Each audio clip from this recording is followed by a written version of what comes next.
Welcome to Politics Done Right. I am your host, Egberto Willies. This is the progressive program that will take the mystery out of politics. This is the program that will encourage you to make sure government becomes we the people. Whether you are liberal, conservative, or otherwise, you get to air your point of view. Remember, you can also send me a tweet to EGBERTOWILLIES.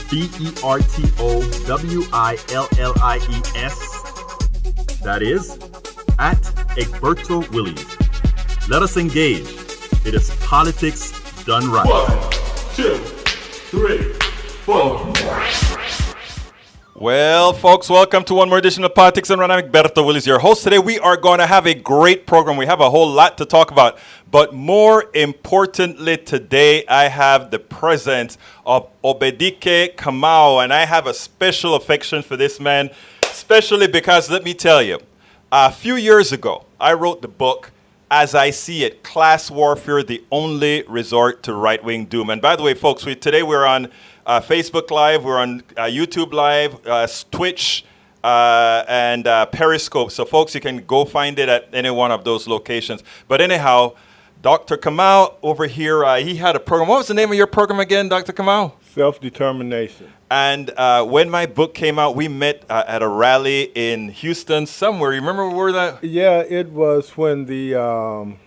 Was that Occupy Houston? It was Occupy Houston, and I came out and talked to people and interviewed people and got to talking to you. You told me about your book, and I invited you on. And that was the very first interview that I had at the station at KPFT 90.1 FM, which it was a great interview. I mean, you really kind of came down and just about asked everything. Well, you know, I read the book, man. When I did my interview, appreciate that. The same way you do. Yeah. I read the book, so and that's what I said. I mean, he gave me the, I had never done an interview for a book before or anything like that, and I'll be honest with you, I was kind of a little bit concerned, like, well, I wonder what he's going to ask, or, that kind of stuff. And it was great. So, I mean, this man here got me started at KPFT 90.1 FM with that book and all that kind of stuff. So thank you very much, my friend. It's my pleasure, man. And wow, you are really doing it. I really respect and appreciate what you're doing.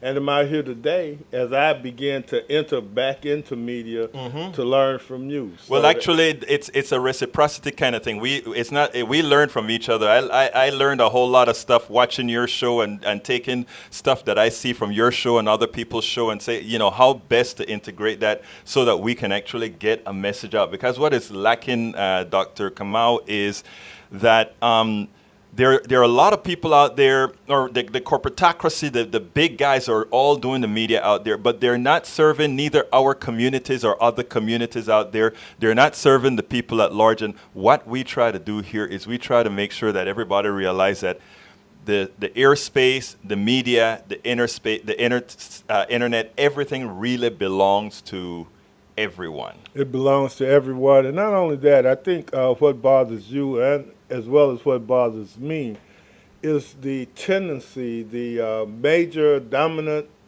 individuals and entities in this society have to squash the creationism in us. And the greatest resource in the world is not necessarily gold, it's not necessarily diamond, it is human capital. And when you assign millions of human beings to a subordinate role, then you are cutting off all that they have to bring to all of us. And I do remember that from your show, and that is what I liked most. You were always a people person and took people first in all that you did. And if you notice, that is what we mimic at Politics Done Right. It is showing who's really in control. People are in control. The show, in as much as we are the hosts of the respective shows, we know that the people that we want controlling that shows are the ones that are out there listening. And we cover, we may be two black men, but my God, we cover everything, everybody, and everybody is all, we make sure everybody's welcome. Yeah. And that's a cultural piece, too. Exactly. That's cultural worldwide. Right. In our culture. Absolutely so. It's a bring everybody in. Everybody's a part part of this. But before I get into the program, and I have a long blog of the week that I need to do, and I have a few other things that I have to do. But beforehand, Obedike, I want to ask you. I know you're starting to do some stuff with your podcast and so forth. So why don't you use this time to tell us a little bit about what you're going to be doing? All right. The name of my podcast is The Information Activist. I truly believe that knowledge is power, but you cannot gain knowledge without information. And if you're smart, if you mix knowledge and love, you get wisdom. Absolutely. So what I want to do is bring information, and it's really like politics done right. We deal with the economy, we deal with health care, we deal with reparations, we deal with politics, we deal with the youth. So it's information. I'm a librarian. And so it's information. I understand the importance of information. It is going to begin, it's airing tonight. It generally airs 6 to 8 on Thursdays on Facebook Live. Tonight, a young lady named LaToya Hamer is the guest. She's going to be talking to Brother Derek Muhammad, who you know. I know him, yes. And he is dealing with his annual Black Male Conference. So they're going to be on tonight from 6 to 8. It'll be on Facebook.com/OBDK Kamau, as well as the Information Activist. On April the 10th, on Wednesdays, we go back on the air from 8 to 10 p.m. And we want to get you on. And so we will, after tonight, there's a hiatus.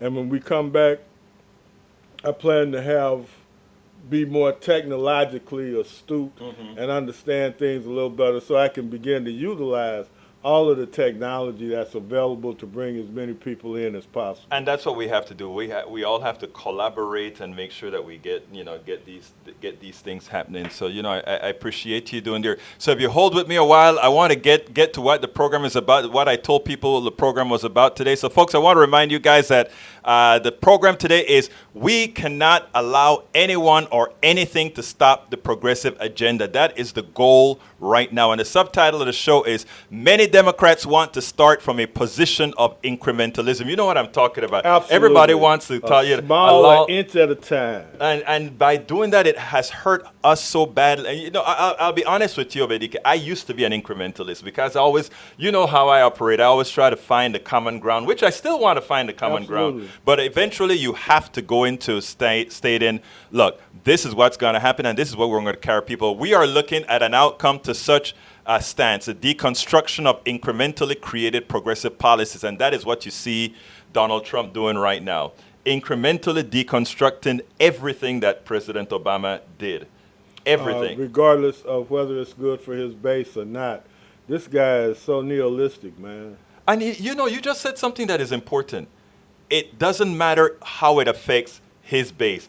In effect, it is killing his base more so than the progressive base. Yeah. Because they're poorer. Yeah. They are in more dire straits. They're rural. Yes. And what he's attacking is affecting those people more so than anybody else.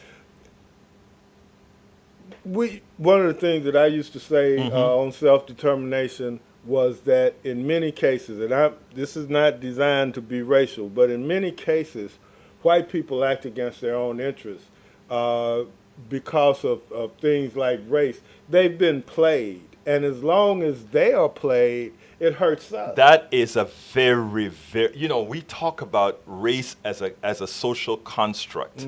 And because of that, that is the reason why, white people vote against their interests. Right. Because, well, if it affects black people, then I got to pull back. That is what they are taught.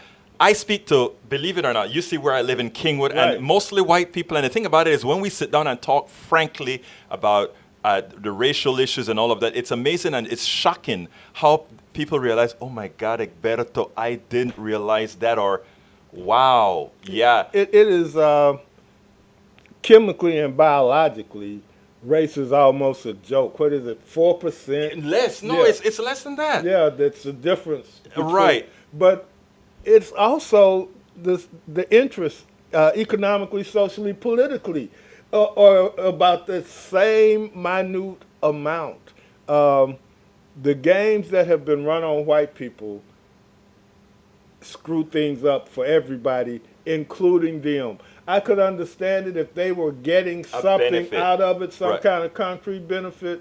But they don't get anything out of it either. I was It's- talking to a friend of mine, white guy, and I looked at him and I said, you know why I hang with my racists? And people are like, oh my God, Igbeto, you must be an Uncle Tom. No, it's not. But let me tell you what happens. Here's the deal. The thing about it is white supremacy hurts white people Yes. more than it hurts black people. Yes. We are used to be, and I don't care, I'm a black person from Panama, you're a black person from America, other people are black people from Haiti or whatever. Yeah. We are used to being, with having the boot at our necks. Yes. We are used to it. Yes. A lot of people are just coming into that now. And in doing so, it's like, oh my God, what is really happening? And that is what I'm trying to promote. I have this phrase that I use. When we unite, it's what I call a stereotypical phrase, but Okay. people get it. When we unite Appalachia, the ghettos, and the barrios, Yes, I've heard you we say would that. have won. Yes.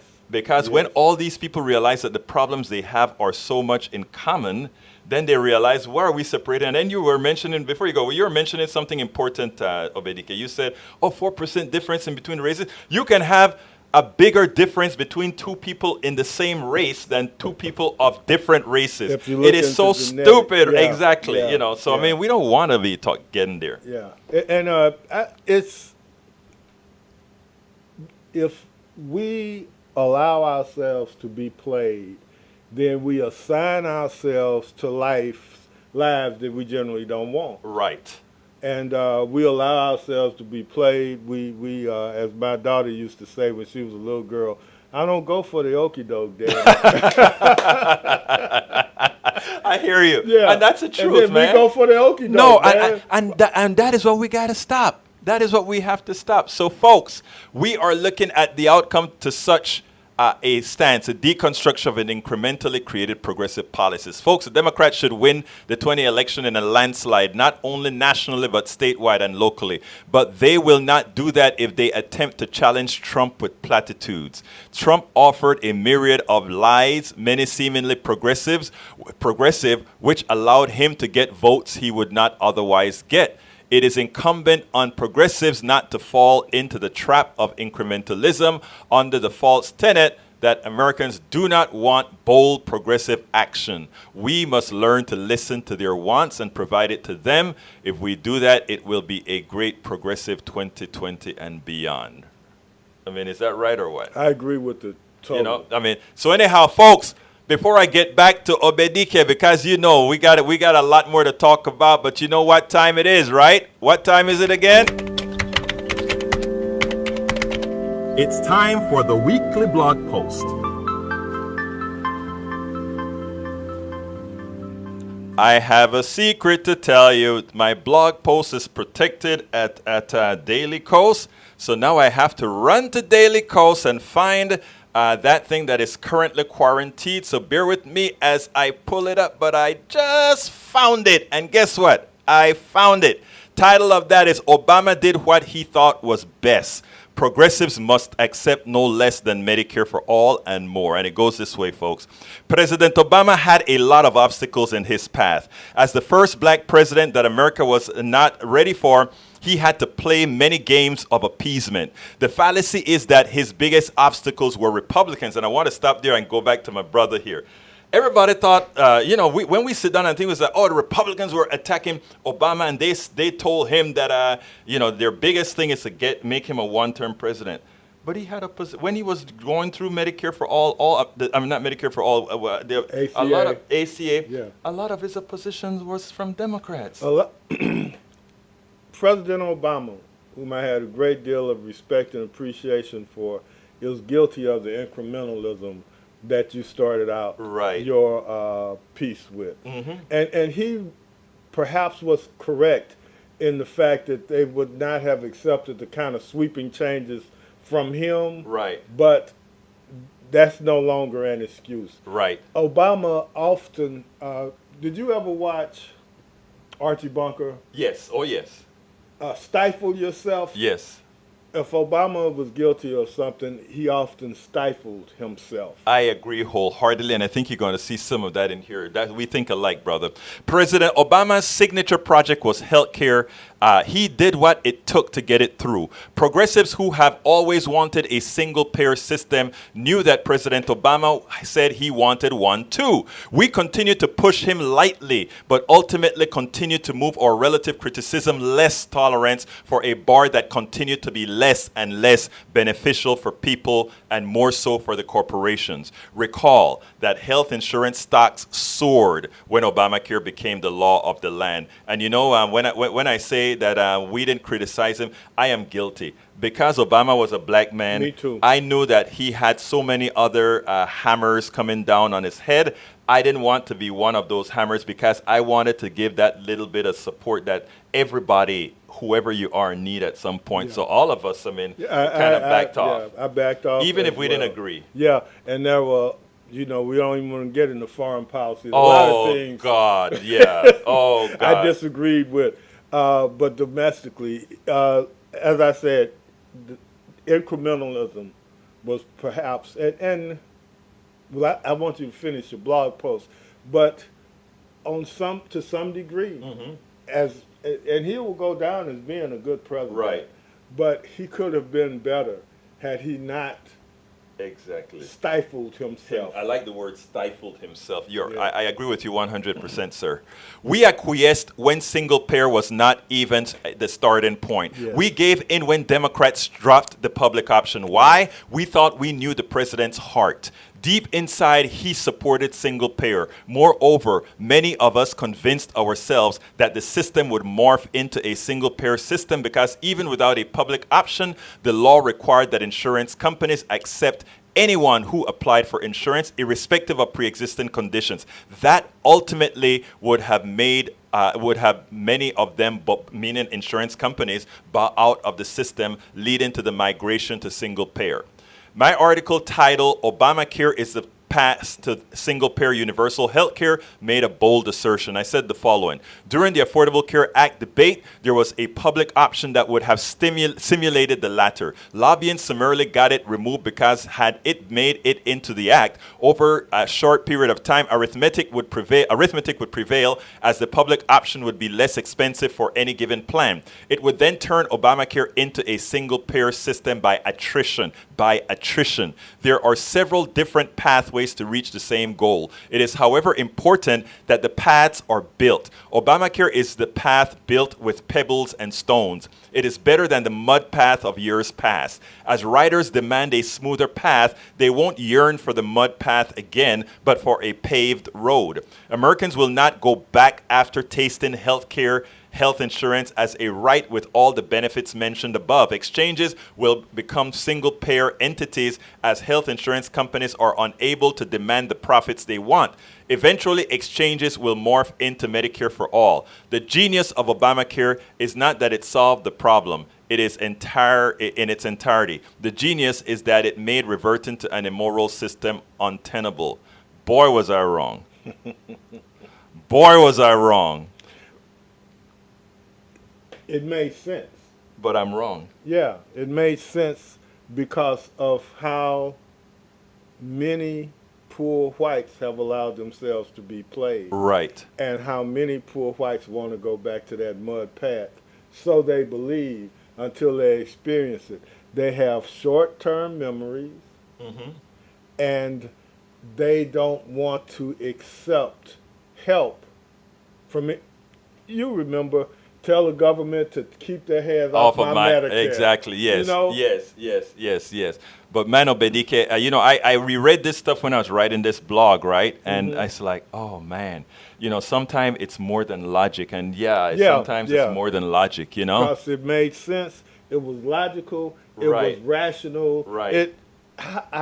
We can still make it right in 2020. Yes. But man, for this 4 years, I am absolutely wrong. So folks, that assertion is now in question. I put, this is going on a national website, so I put that assertion is questionable. No, that assertion is damn wrong. Given but you know that, something, man? Yeah. You know what I appreciate?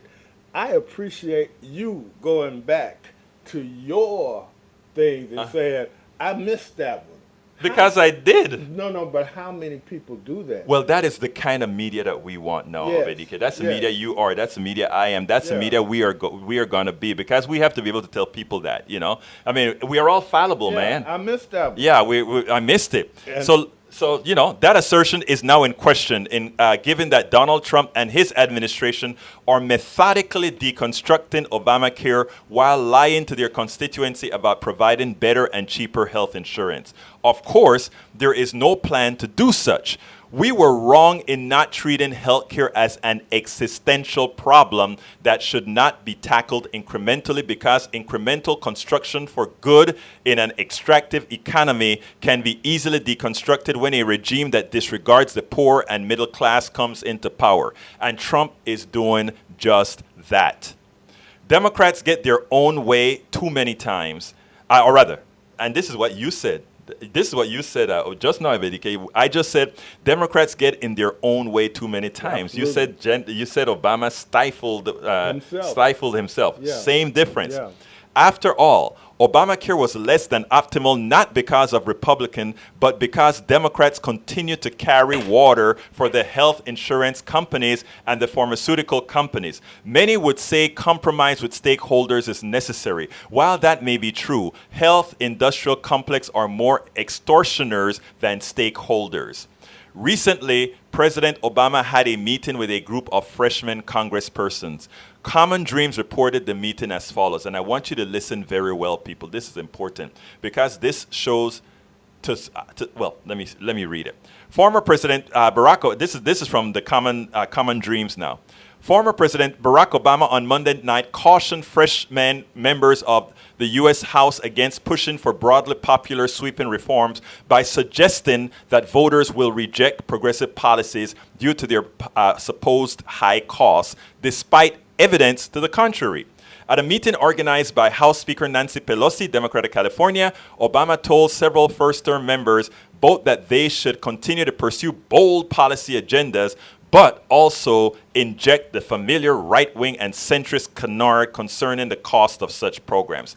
He said, we as Democrats should not be afraid of big, bold ideas, but also need to think in the nitty-gritty about how those bold ideas will work and how you pay for them. One attendee told the Washington Post, the two ideas struck many critics as contradictory. You know why? Because they are. Some slammed the former president for appearing to try to tamp down the ambition, passion, and sense of urgency many freshmen, including Representative Alexandria Ocasio-Cortez, Democrat of New York, and Rashida Tlaib, Democrat of Michigan, have brought to their work, hoping to combat a climate crisis fueled by corporate greed and politicians' complicity, a for-profit health insurance system which has left tens of millions of Americans without health care and rising economic equality. Those four women are behind me right now. You notice those four women, Alexandria Ocasio-Cortez, Tlaib, Omar, and I forgot her name from Massachusetts. Yeah, I can't think of her name. Yeah.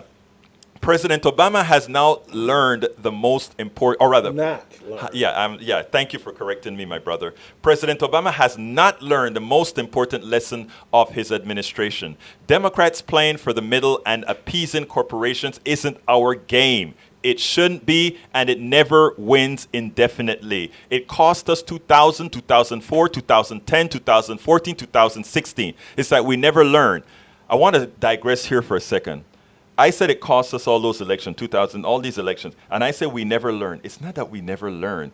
It's that those rails, man, the Democrats on the left rail, the establishment Democrats on the left rail, establishment Republicans on the right rail, they're the same damn thing. They're the same damn thing. And we play by rules that they ignore. Right. So, you know, the whole thing, how we going to pay for it, how we going to pay for it, they never worry about that. We check this out. That's where we're going now, man. You're going to love this part, brother. You're going to love this part, brother. You're going to love this part. But then people believe we will do something progressively bold, we win. Whenever we think progressively and we do it boldly, we win. People say, oh, all the people that won most of the Democrats who won in 2018 were centrists. They weren't progressives. A lot of them were centrists. But here's the deal. You know who brought them over? The progressives did. 7, John from District 7 right here in Texas. John, I forgot his name now. He got, we took him out with a centrist, yes. But had we not voted, as the progressive not showed up in that district that leans Republican, he would still be there. I mean, so let's not say because centrists won somehow, it wasn't the progressive movement that brought them over. It was the progressive movement that brought them over the hill. Please don't forget that. When Republicans are in power, as Brother Kamau just said, when Republicans are in power, they know not to ask the question, how will we pay? How will this be paid for? Because they know the answer. The answer is the deficit spending they rail against when Democrats are in power. That's how they pay for the deficit spending. Yeah. Dick Cheney several years pointed out an important fact. Deficits don't matter. Our economy is human-made, and I want you to listen to this because this is now non-standard talking, and this is not how you hear the economists on MSNBC speak, but I promise you this is the truth. I had Miss Bunny on, Arliss Bunny on, and I gave you some information about Stephanie Kenner that you need to really follow. Stephanie Kelton that you need to follow. So let's go. Please listen to this part. This is very important. Our economy is human-made. We use fiat money. As such, we cannot run out of it. We cannot run out of money. The US dollar cannot be run out of, period. That's a statement of fact. We should make the economy serve us and not the other way around. I recently listened to economist Dr. Stephanie Kelton, and she expressed the former differently, if not more elegantly. She said, "We currently define a budget and then decide what we can afford. Why not determine what we need and then fit our budget to fulfill the need? The money is there because as the owners of a sovereign currency, we determine the supply." Don't forget that, my brothers and sisters. I interviewed Daily Kost's own Arliss Bunny, an MIT physicist who further explains modern monetary theory, which isn't a theory, but how we employ monetary policy for those who matter to politicians. She provides a detailed explanation that will make it clear that money can be there for the entire progressive agenda if we remove the chains our current titans of finance are using to enslave the masses. Politicians rarely ask how something is going to be paid for when going to war or awarding tax cuts to the rich. You notice that? Absolutely. You notice Donald Trump he never asked about, how is this going to be paid for? He just went ahead and said, okay, we're going to start giving rich people a lot more money. And that came directly from you. Likewise, we should not allow that question to deter the progressive agenda. We have the answer. There is work to be done. There are problems to solve. An economic model that cannot accommodate a reality that there are workers available and work to be done, but cannot connect them, is a failure.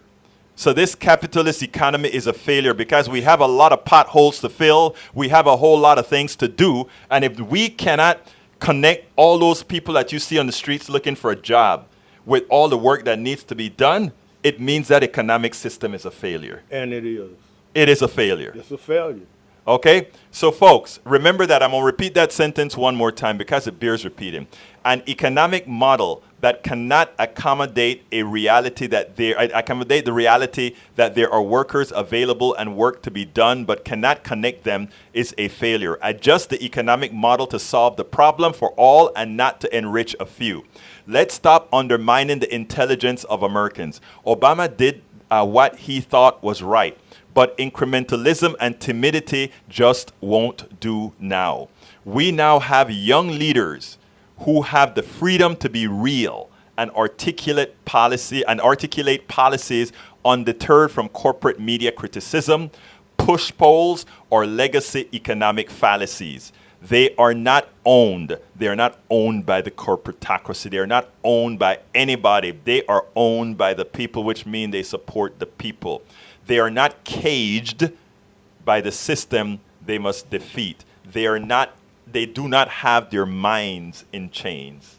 You know something that used to really bug me, Uh-huh. and they don't even talk about it when Republicans are in charge. They compare running a multi-trillion-dollar government to what people do around their kitchen tables. It's silly. It's, It is ludicrous. um, It is stupid. yeah, Yeah. you know, because if you printed money, then the stuff that you deal with at your kitchen table would not be an issue. No. So I appreciate it's a human economy based on people in power determining how the resources are distributed. Right. And they too often decide, as Lou Rawls said, down here on the ground, that we don't deserve much play. You know, and that is a shame. That is a shameful thing because you got that you got that completely right.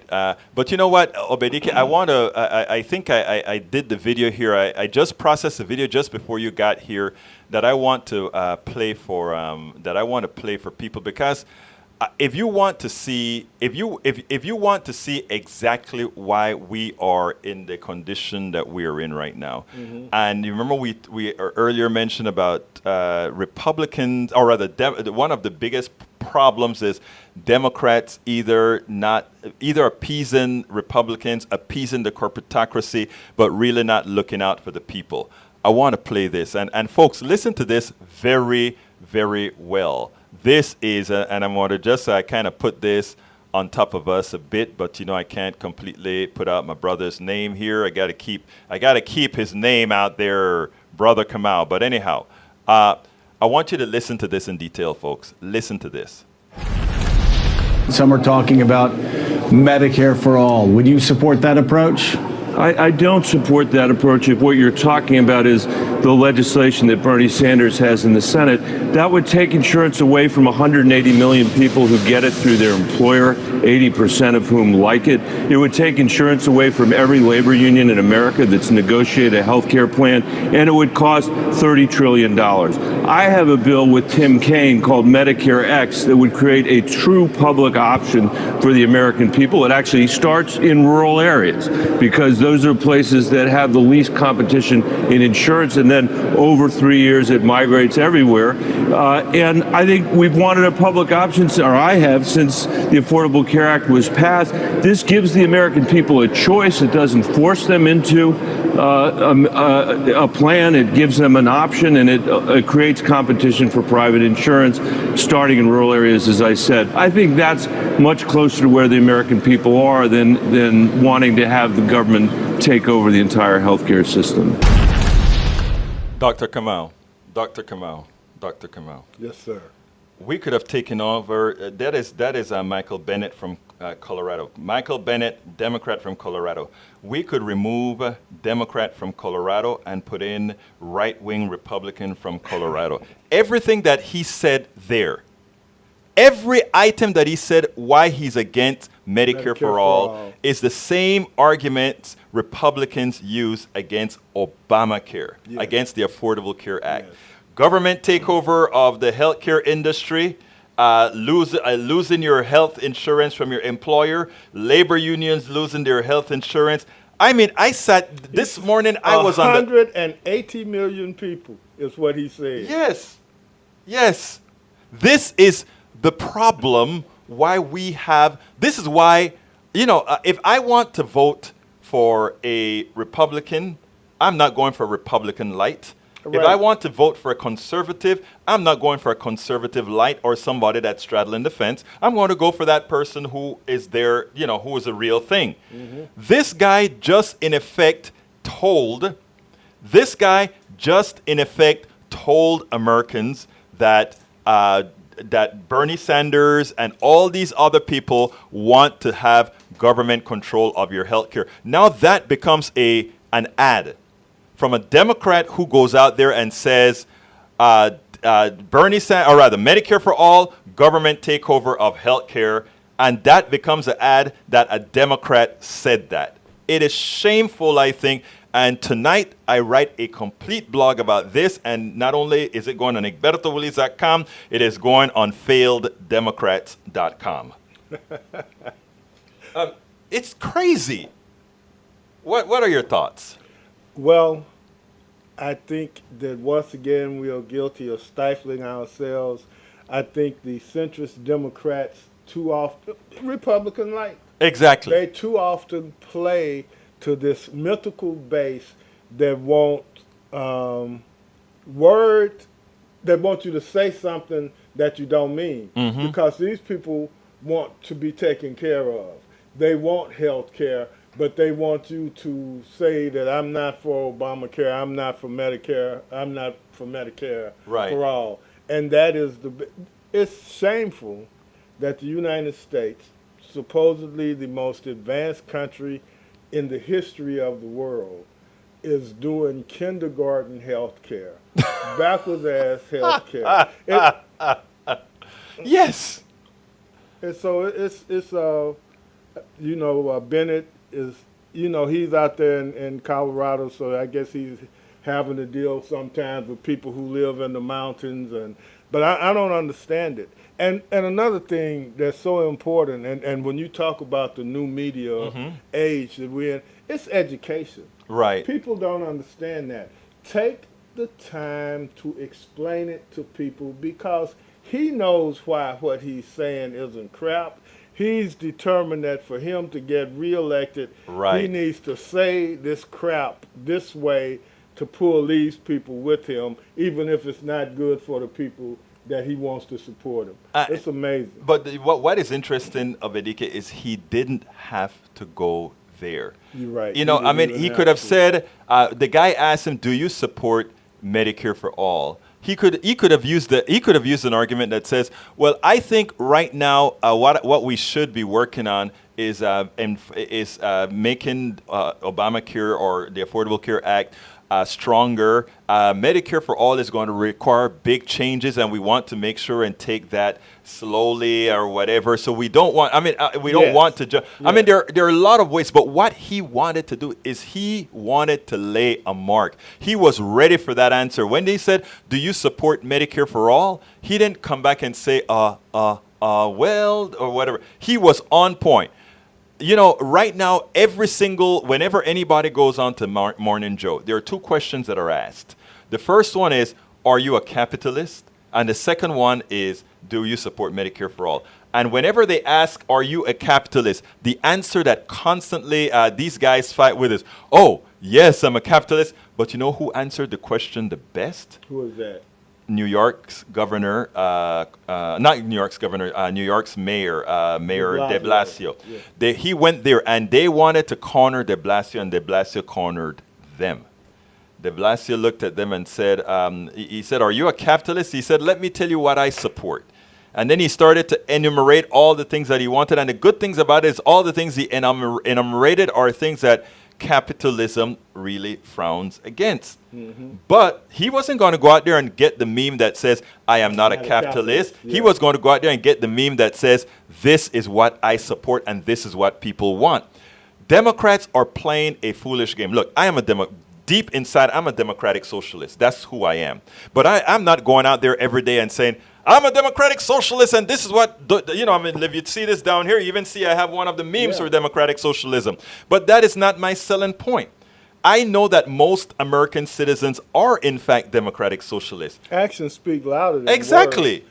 And if you get caught up on words, so the things that you want, people want, but if you say these things as a democratic socialist, then people are... Our educational system needs a lot to be desired. Exactly. So our people do not think critically enough Exactly. to understand that you are saying what they want. And I love the young people that Obama spoke with. Oh, yes. I love the fact that so many of the strongest ones are female. Look at the picture here. All female. Yeah. All female. Yeah.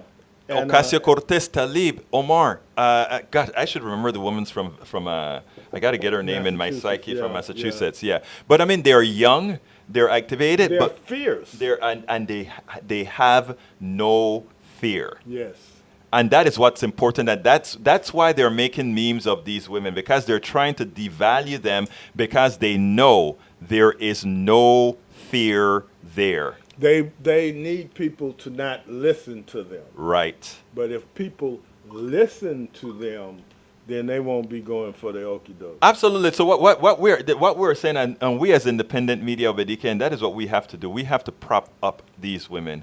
We have to make sure that these whenever they try to make caricatures out of these women, whenever they try to do all these things with these women, that we are there behind them, and that we're using our own spheres to put it out there and encourage others within our spheres to, within their own spheres, do it out. Because the mainstream media is on the bandwagon. The corporate media is on the bandwagon in attacking these women as well, and we can't allow that. So I mean, we can't control it because they own the air. They own those means of broadcast. But it's too widely spread now. Right. They can't stop politics done right. Right. They can't stop the information activists. Right. And so, as you said, we have our knowledge base Right.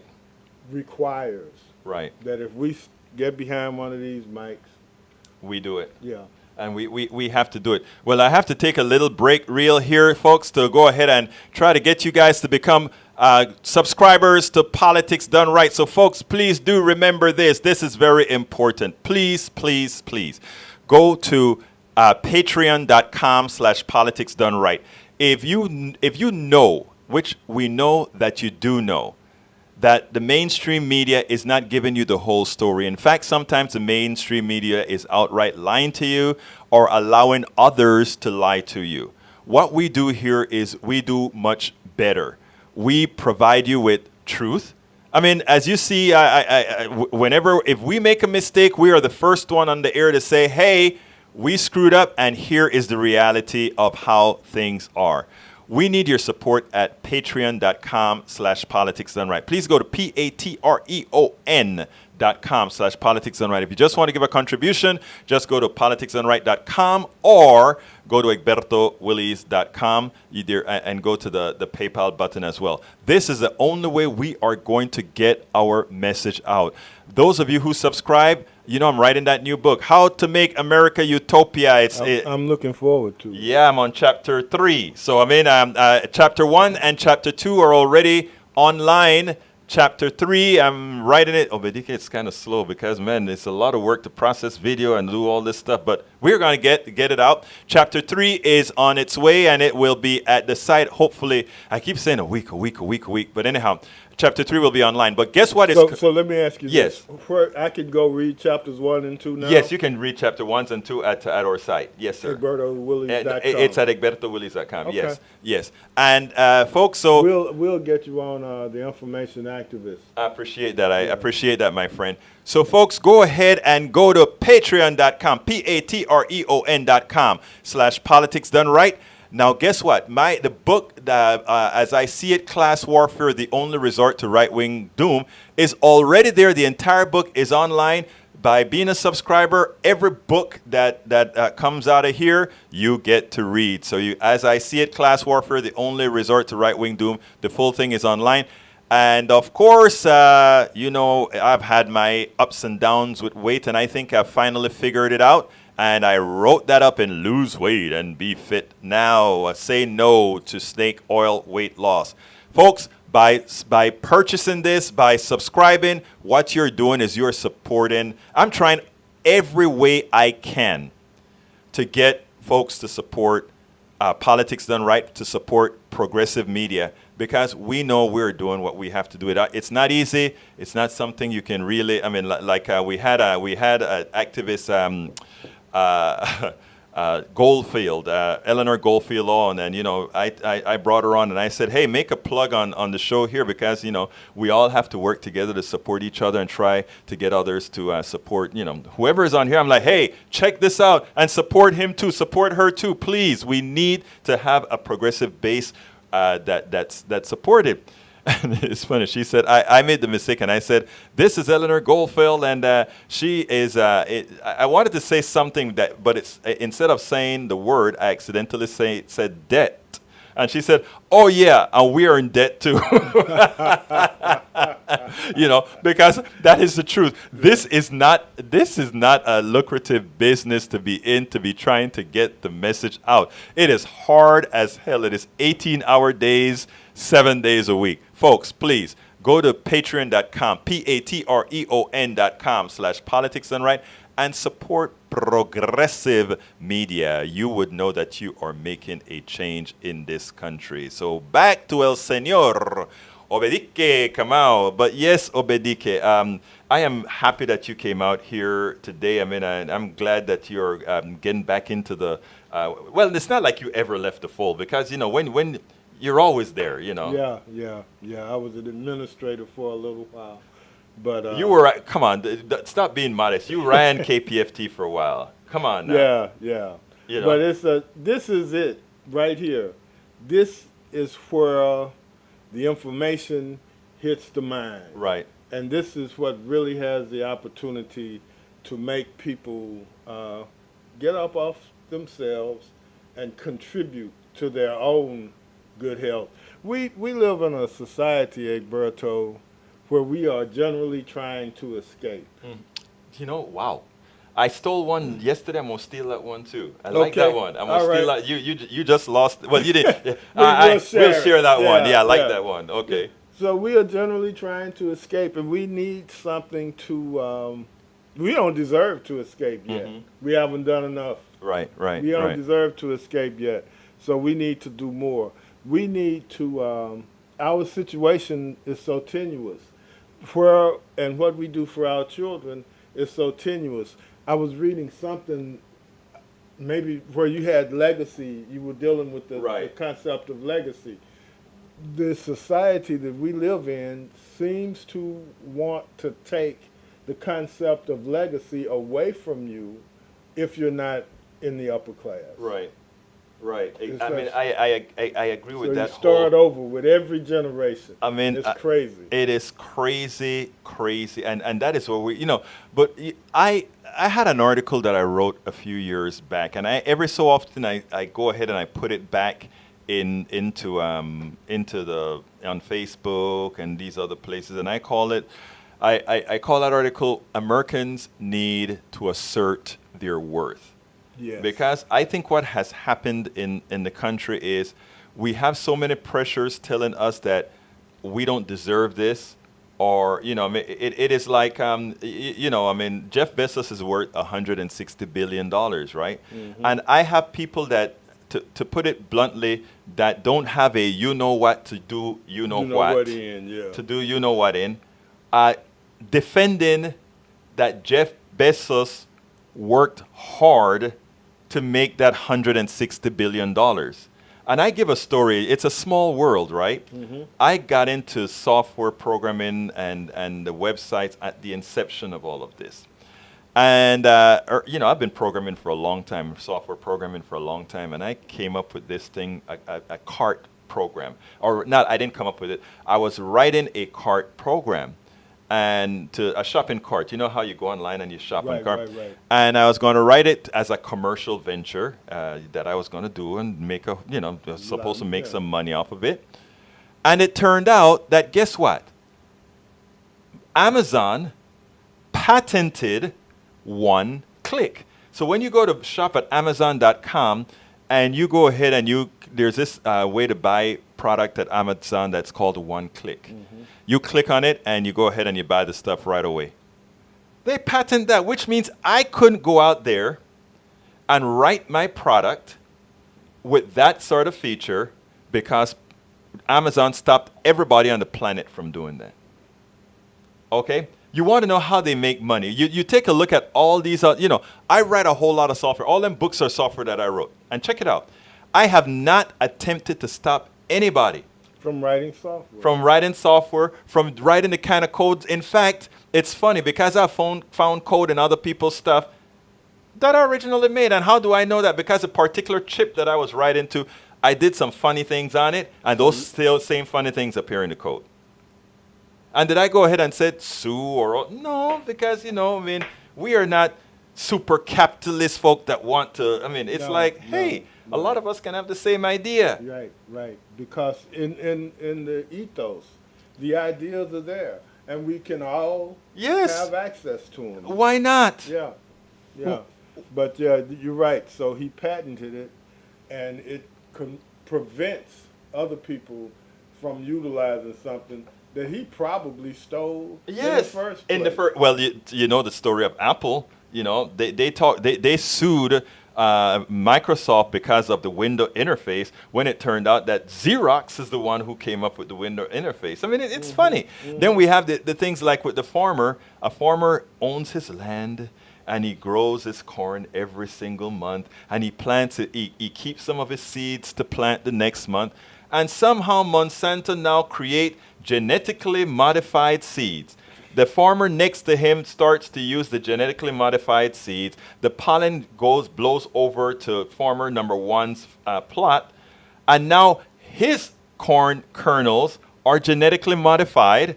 Some spy comes around checking every farmer in the region's seeds, find out that his seeds have their genetic material in it, and sues him to buy their seeds because he can no longer plant his seed because they infected his land.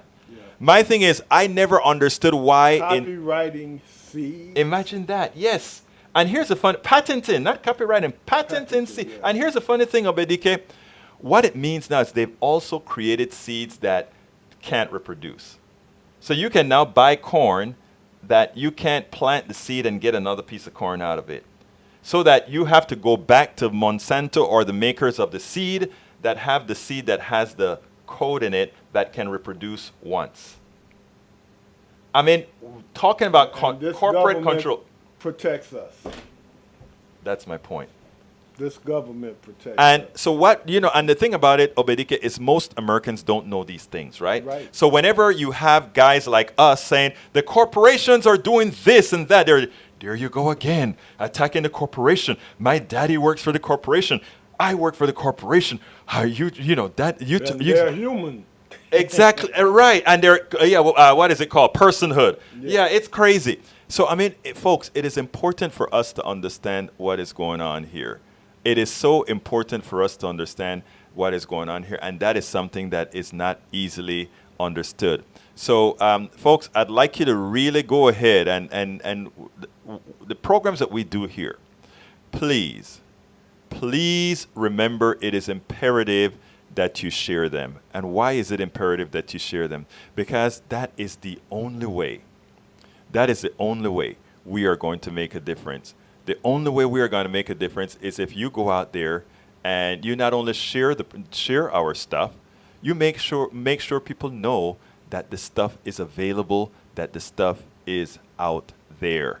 Because that is how it's do it. Obedike, we only have about 6 more minutes to go. Why don't you tell me a little bit, for those people who are just joining in now, a little bit about what you have upcoming with your new program, etc. The new program is entitled The Information Activist. It will begin airing again. It airs tonight from 6 to 8 on Facebook Live, my page, OBDK Kamau, or the Information Activist page.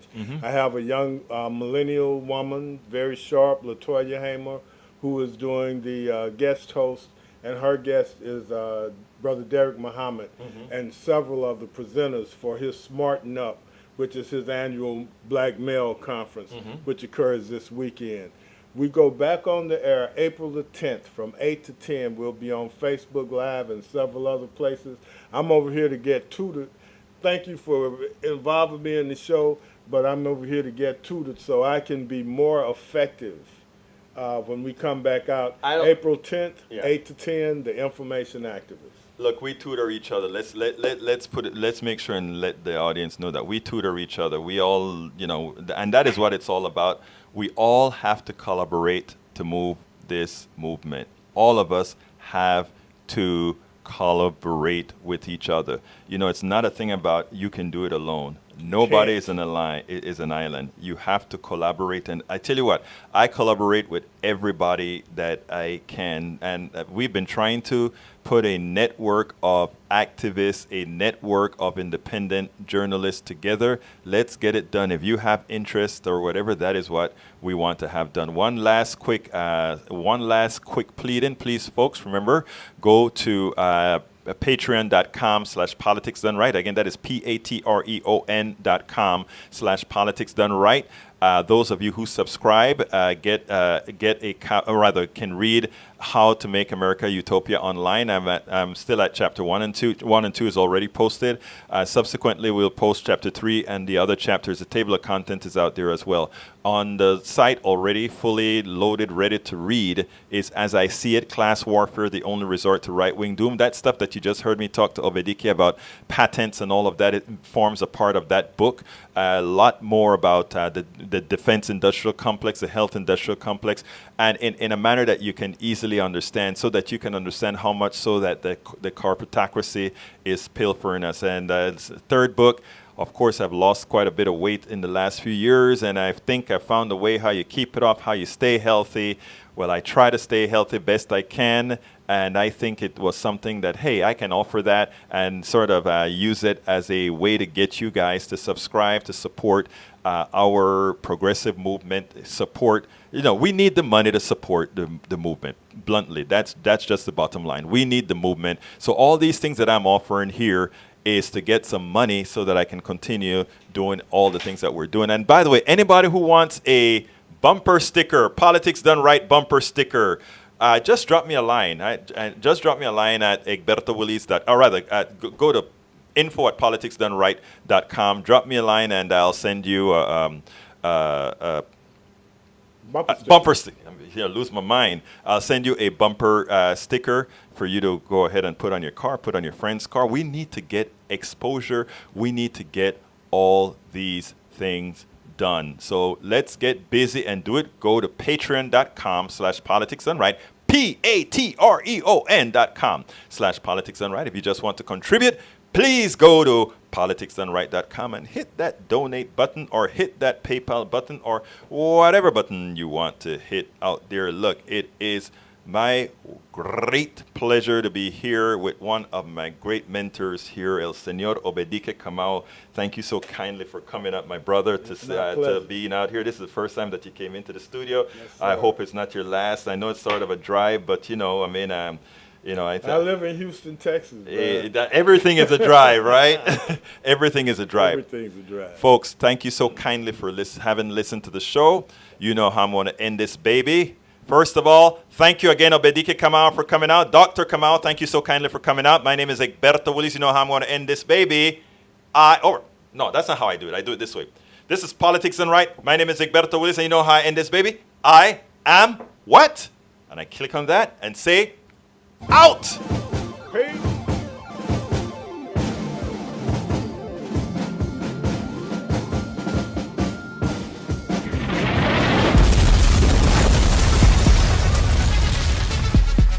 Welcome to Politics Done Right. I am your host, Egberto Willies. This is the progressive program that will take the mystery out of politics. This is the program that will encourage you to make sure government becomes we the people.